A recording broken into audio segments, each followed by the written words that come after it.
Okay, this is a demonstration of the narrow plain seam. You can read about this in your book. The book I'm looking at is on page 40, but narrow plain seam. So it says to go ahead and start by sewing a plain seam with right sides together.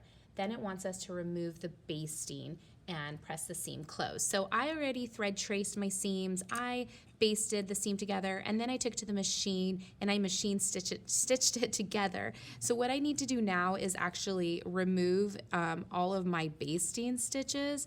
So if I'm lucky, I'll be able to pull them out somewhat simple. I could also grab my seam ripper, which may help make this a little bit quicker.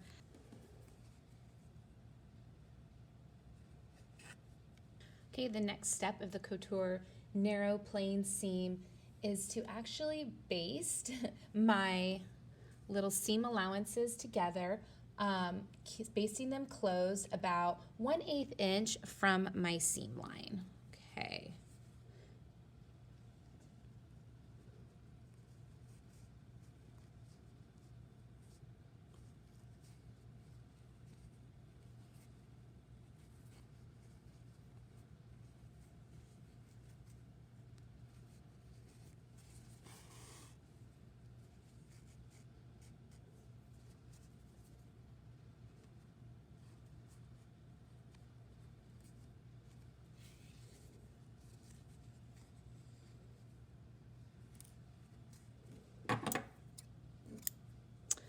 Then I'm going to go ahead and I'm actually going to trim my seam allowance so it's only 1/4 inch wide.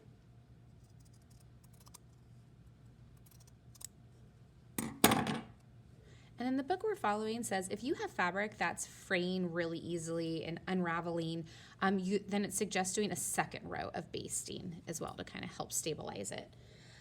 The last step for the narrow plain seam is to actually stitch an overcast seam around the raw edges. So I threw in a little knot at the end of my thread and just go ahead and basically wrap my stitches around the raw edge to keep it from continuing to fray.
Okay, great.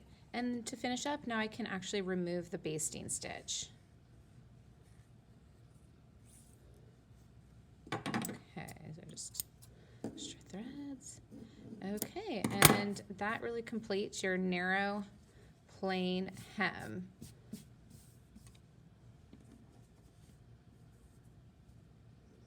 These are my machine stitches I can actually trim off as well.